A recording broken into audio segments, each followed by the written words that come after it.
먼저 오늘 말씀 같이 한번 보죠. 우리 출애굽기 2장 1절에서 3절까지의 말씀 3계절입니다. 출애굽기 2장 1절에서 3절까지의 말씀인데요. 천천히 한 목소리로 우리 같이 읽어봤으면 좋겠습니다. 같이 읽겠습니다.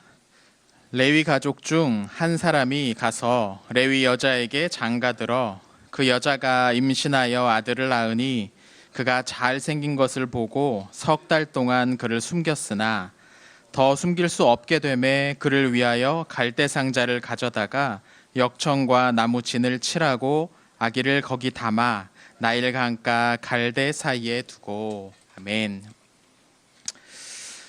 출애굽기 2장은 고통스러운 이야기로 시작을 합니다. 자신이 낳은 아이를, 태어난 지 겨우 3개월밖에 되지 않은 그 아이를 자신의 손으로 떠나보내는 어머니의 이야기로 이 장은 시작을 합니다. 오늘 본문에는 그 어머니의 이름은 나와 있지 않은데 우리가 그 어머니의 이름을 알고 있죠. 바로 요게벳이었습니다. 그리고 그녀가 떠나보내려고 하는 이 아이의 이름은 모세였습니다. 사실 오늘 본문을 보면 당시 요게벳의 심정이 어떠했는지 우리가 설명을 통해서 알 수는 없습니다. 요게벳의 마음이 어땠다, 이런 내용은 등장하지 않습니다. 사실 오늘 본문을 보면 여러 가지 행동들이 나오는데 그 행동들 사이에 말소리가 하나도 들리지 않는 것 같습니다. 누구도 말하지 않습니다. 그냥 자기가 해야 될 일들, 맡은 일들을 묵묵히 행하고 있을 뿐입니다. 아무 말도 없이 말이죠. 근데 생각해보면 이 상황 자체가 뭐가 신난다고 이런저런 이야기를 할 만한 그런 상황은 아니었을 겁니다. 태어난 지 얼마 되지도 않은 아이를 강가에 두고서 그냥 혼자 돌아서야 되는 이 어머니의 마음이 얼마나 고통스러웠겠습니까? 여기에 무슨 말을 덧붙일 수 있었겠습니까? 그죠? 어린 아이가 어디 가다가 세게 부딪힌 것만 봐도 그걸 보는 부모가 마음이 얼마나 아픕니까?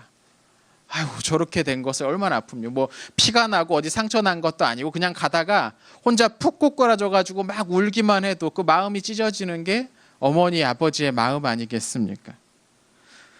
그런데 이 자기가 낳은 아이를 상자에 담아서 강가에 띄우는 이 어머니의 마음이 얼마나 아프겠냐는 것이죠. 그렇다고 해서 이 어머니가 지금 무슨 통곡을 할 수 있는 것도 아니었습니다. 왜냐하면 지금 상황이 매우 심상치 않았기 때문이죠. 이집트의 파라오가 히브리 자손 중 아들이 태어나면 모두 다 죽이라고 명령한 상황입니다.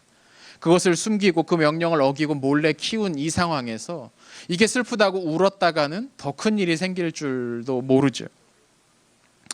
사실 대부분의 부모에게 있어서 자녀는 무엇과도 바꿀 수 없는 그런 존재일 겁니다. 흔히 보물이란 말을 하는데 보물로 자녀를 비유할 수 있겠습니까? 아무리 금이 은이 좋다고 해서 자신의 자녀만큼 좋을 수 있겠습니까?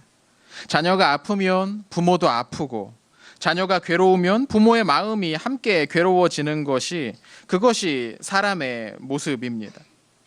또 부모는 죽을 때까지 자녀들에게 쏟아부은 대가를 한 번도 제대로 받지 못할 겁니다. 그렇죠. 저도 나이를 먹어보니까 슬슬 그런 생각이 들더라고요. 제 부모님께서 지금까지 오랫동안 저에게 쏟아주셨던 그 사랑을 내가 무얼 해서 이 부모님에게 그걸 갚아드리고 돌려드릴 수 있을까를 생각해 보니까 택도 없더라고요. 뭘 해드려도 이 부모님께서 부어주신 이 사랑을 어떻게 갚을 수 없더라고요. 근데 부모가 그걸 모르겠습니까?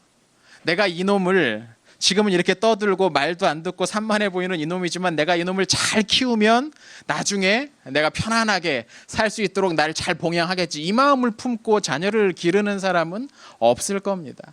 설사 그렇게 하지 못하더라도 내 자녀이기 때문에 온 사랑과 정성을 다해서 사랑을 쏟아부으며 키우는 것이죠. 자녀에게 한 가지를 더 주지 못해서 안타까워하는 게 그게 부모의 마음입니다. 근데 오늘 본문을 보면 아까 말씀드린 것처럼 요게벳의 심정을 직접 기록한 내용은 보이지 않는데 간접적으로 이 요게벳의 마음을 우리가 추측할 수 있는 구절이 2절에 나옵니다. 뭐냐면 그가 잘생긴 것을 보고라는 구절입니다.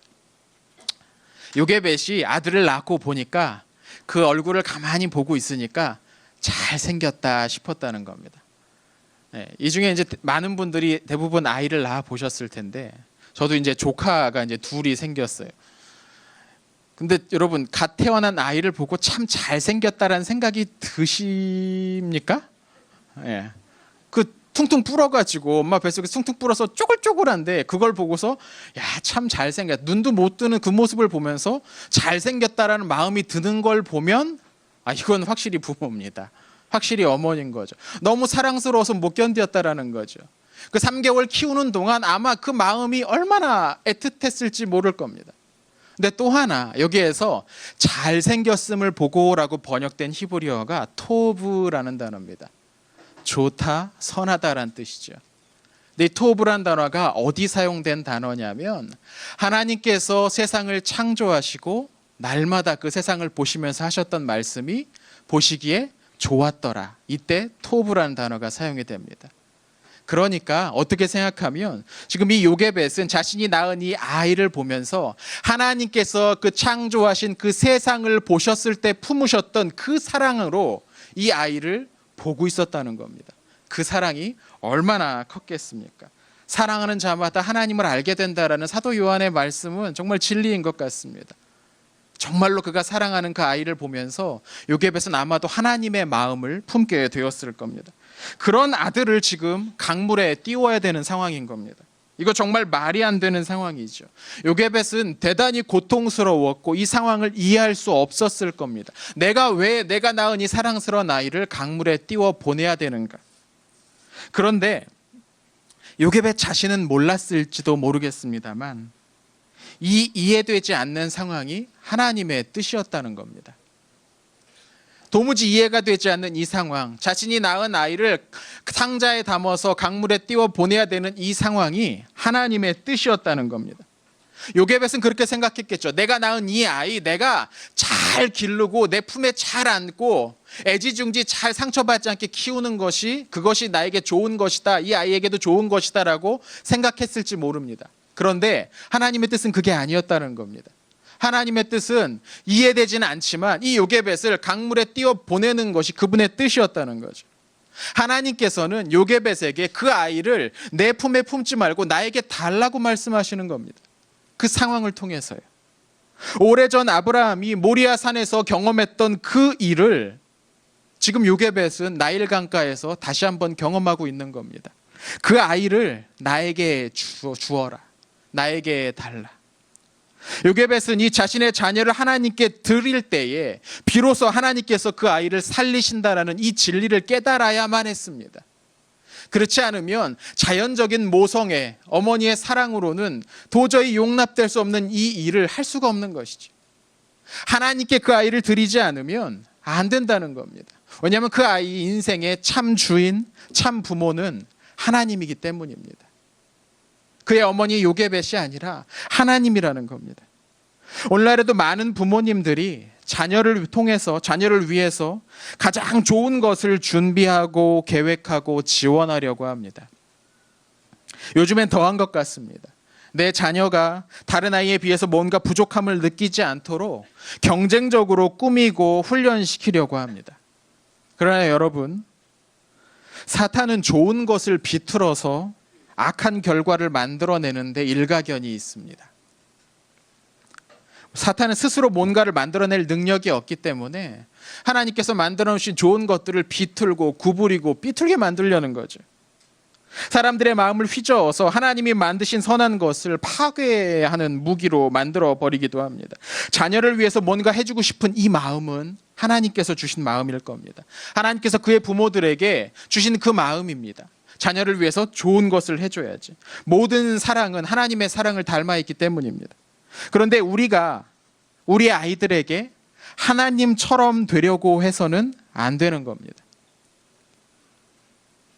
우리가 아이들의 인생을 주관할 수 있는 것처럼 우리 뜻대로 아이들의 삶을 조작하려고 하거나 아이들이 우리의 소유인 것처럼 여겨서는 안 된다는 겁니다. 그것은 그 아이들의 참 주인이신 하나님의 자리를 빼앗으려는 교만한 생각이기 때문이죠.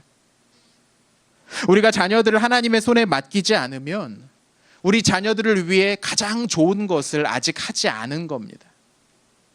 우리는 자녀들에게 좋은 것을 많이 주고 싶어 하지만 내 품에 끼고서 그렇게 하고자 하죠. 그러나 이 아이들을 하나님께 드리지 않으면 가장 좋은 것을 아직 아이들에게 주지 않은 겁니다. 물론 이 일이 쉽지가 않죠. 아이들을 하나님께 드리는 것이 쉽겠습니까? 우선은 우리의 마음이 안심되지 않을 겁니다. 우리의 손 안에 있을 때는 내가 어떻게든 할 수 있을 거라는 그런 생각에 안심이 되는데, 자녀를 하나님께 맡기면 어느 순간 내 뜻대로 할 수 없게 될지도 모른다는 그런 두려움이, 근본적인 두려움이 우리 가운데 생기죠. 그렇게 해도 괜찮을까? 혹시 우리 아이만 뒤처지는 건 아닐까? 내가 아이들을 위해 계획한 A, B, C 이런 계획들이 있는데 이 아이를 하나님께 맡겨서 하나님 뜻대로 키워버리신다면 이거 내가 준비한 거 이거 할 수 없는 건 아닐까? 그렇게 되면 아이들에게 못할 짓을 하는 건 아닐까? 우리 마음 가운데 그런 염려가 생긴다는 겁니다. 우리 아이에게 더 좋은 것이 있는데 내가 그걸 해주지 못하는 건 아닐까 하는 불안감이 생긴다는 겁니다. 그러나 여러분, 그것은 사탄이 주는 생각일 겁니다. 자녀를 하나님에게 맡긴다는 것, 자녀를 하나님의 손에 맡긴다는 건 자녀를 위해 아무것도 하지 않는다는 말과는 다릅니다. 자녀를 바라보는 우리의 시각에 근본적인 변화가 생겨야 한다는 뜻입니다. 이 아이는 내가 낳았지만 내 것이 아니고 하나님의 것이다. 내가 해줄 수 있는 건 이 세상에 있는 작은 일들 뿐이지만 하나님께서 이 아이를 영원히 책임지시고 자녀를 양육하실 것이다. 이것을 믿고 아이를 바라보며 그를 위해서 애쓰는 것이죠. 우리의 이 근본적인 관점이 바뀌지 않으면 우리 아이는 우리 손에 들려있는 도구처럼 여겨지게 될 겁니다.